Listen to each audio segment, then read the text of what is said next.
Alrighty, ladies and gentlemen, it appears that there's been some absolutely insane news from the Kuro headquarters, from Tencent, from the investors, from the annual report, because it turns out that Wuthering Waves, ladies and gentlemen, has reached a certain level of success. And it's an officially recognized level of success by Tencent at like their annual meeting report, because the game earned over $550 million USD in 2025. If you're not entirely sure about how much money that is, it's a massive amount for a gacha, and it literally is close to comparable to Hoyoverse games, if not higher than a few of the Hoyoverse games that are out there. It is literally one of the highest grossing gachas in the market right now. That is enough for it to be officially classified as an evergreen game by Tencent. This requires at least $550+ million USD, 4 million RMB in yearly revenue, and a daily active user count above 5 million players, and 2 million for PC. This means, ladies and gentlemen, Wuthering Waves made made over $500 million and has over 5 million active players across its platforms.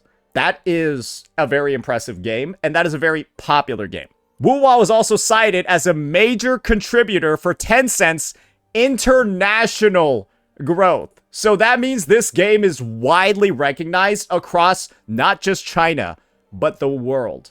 Unlike other titles. If you've seen the reception to Arknight's Enfield in the US, guys, this game has a very small audience in the US because it's so predatory. We're going to touch on that predatoriness later, though. Don't worry. This is going to be really important. Realize the context of this award. Realize the context of achievements like this. This means that Kuro Games has hit it out of the park with what they did in 2.x in 2025. This means they made a fuck ton of money. And this also means, guys, right? This also means that they had the potential to pivot and act exactly like Hoyoverse. Do you know what they did instead? I'll show you. After having the most successful year they've ever had, making that much money, accomplishing that many things, getting recognized by Tencent that much, they just gave us 51 polls for logging into the game. That is 3.1's rewards. That is the next update. They are publicly announcing they had some of the most success they've ever had, and they give out 51 polls. And some people, right, are naturally going to start pointing to, we already have somebody in chat that's pointing to it, right? Somebody wrote a comment in here. And they were like, oh, but they made a spending event. You wanna know what the funniest thing about this is? Now that I know this, now that I've seen this, 51 polls for free, I actually now have the perspective this spending event is being done to fuel the free rewards. Because this is a company that gives back to its players. It is now evident. This is a company that actually takes their profits and puts them back into the game and puts them back and returns them to the players. Now I have the mindset that this spending event is in this patch to make up for the fact there's so many free rewards. And so the company's like, hey, we're going to give you out guys a bunch of free shit. A bunch of free shit because you get 51 fucking polls from logging in. And hey, we'll put in an extra spending event so we can make a little bit back on the side after giving you all this free shit. Because they just had the most successful year of their business and are giving you 51 free polls in the fucking patch. I don't really know what else to say other than this adversity to this spending event, now that I've seen all the details, now is genuinely just Hoyo PTSD.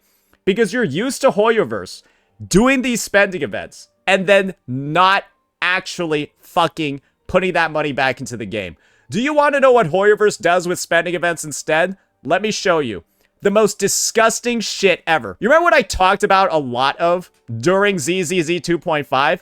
How horrifically view-botted the game was. I talked about the fact, or sorry, not view-botted, sponsored the game was. How many times did I pull open this Twitch tracker fucking chart, right?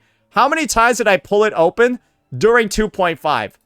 Where you see over here, it's such an absurd number of views. But then we saw the most disgusting fluctuations. Bro, this is the viewership of the game, man. Just sponsors and sponsors and sponsors and sponsors. That's where the money from Hoyoverse spending events go. It's to pay people to pretend to play the game and like the game. That's what they do with the money. Kuro gives you the most generous patch in Wuwa history with their spending event right after publicly announcing that this is their most successful year yet. This is the difference between the companies. One company makes a fuck ton of money and gives it all back. The other company spends it all on sponsors because they know nobody actually wants to play their game. Instead of focusing on making a good game, they want to pay people to say it's a good game. Do you realize this? Do you see Kuro doing that? Instead, I see their first spending event ever accompanied by the most generous rewards they've ever had in the history of the game. Literally. That's the difference between Hoyoverse and Kuro Games. That's the difference between the HSR, the ZZZ spending events, and the Wuwa one. And that's the difference between the success of these companies and how they give back to players. One's clearly got way bigger W's than the other.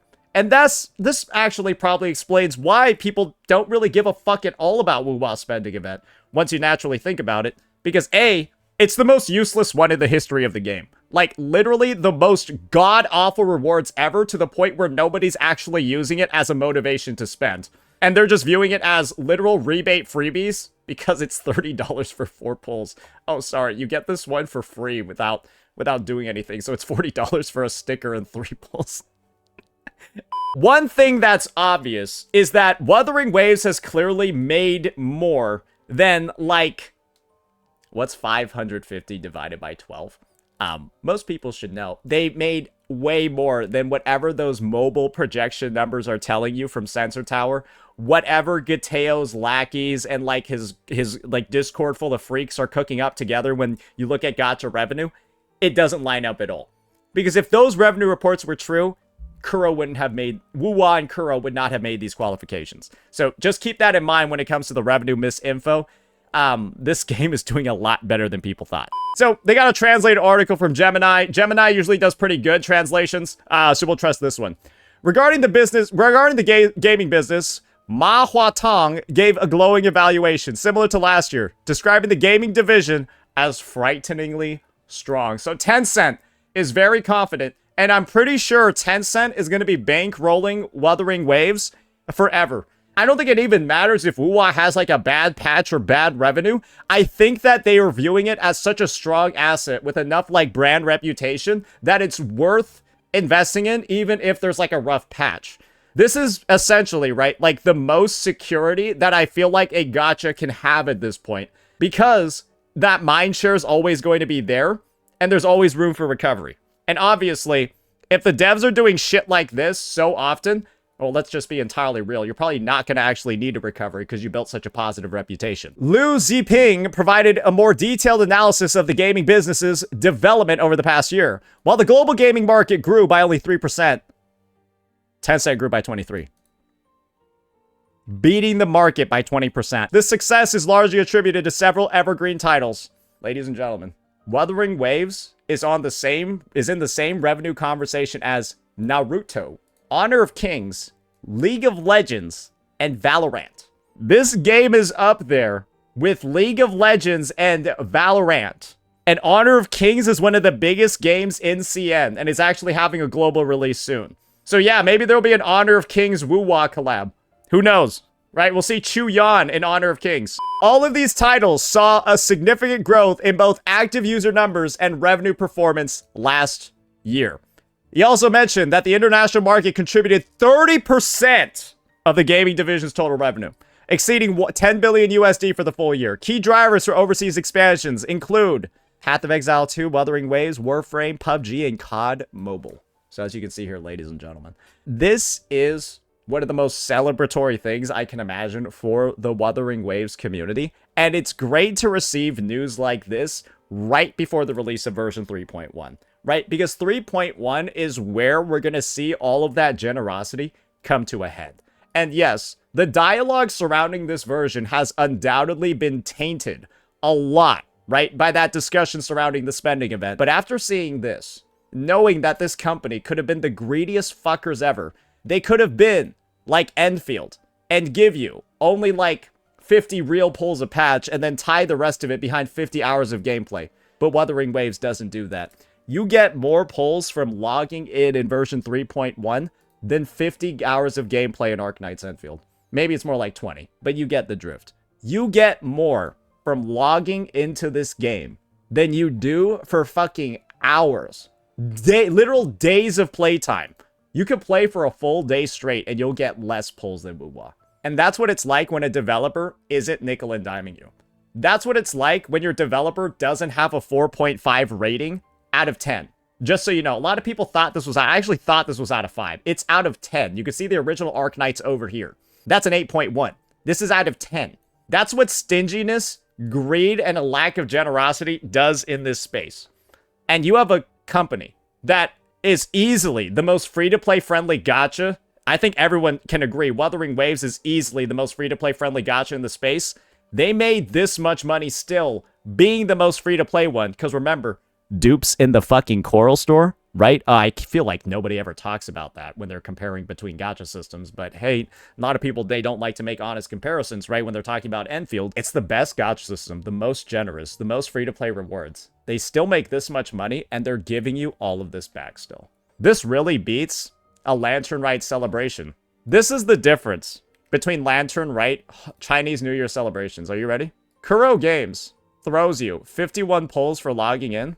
Genshin gives you a double banner for both of the new units and saves the Lantern Rite pulls for after their phase. That is what they do during a time of celebration. This is worse than any spending event ever made, you retarded idiots. This alone, delaying the Lantern Rite pulls, this is worse than any spending event ever in the history of any game. So, anybody saying Genshin doesn't have us, they did this, you retarded idiots. What? I get 51 pulls for logging in. They saved all the pulls after a double debut banner. What? Imagine the false equivalencies going around in the space right now. Imagine. This company does this, then they give you 51 pulls, but they have the worst spending event ever that doesn't incentivize everybody to spend, and now people are saying this is better. People are saying this one was better, apparently. Just shut the fuck up. We know you're astroturfing. It's time to move on. I'm very happy to see this. And I'm very happy that this is the narrative that we're going to be having going into version 3.1, because I want people to focus more on this, because this is going to change everything. And this is really going to be one of the best patches in the history of the game, but unfortunately, it's taking a sweet-ass time to arrive. And I also think Kuro sandbagged 3.0 a little bit. I think they sandbagged it a little bit, but 3.1 is going to bring it all back. And we're very excited for it. Let me know what you all thought. Peace out.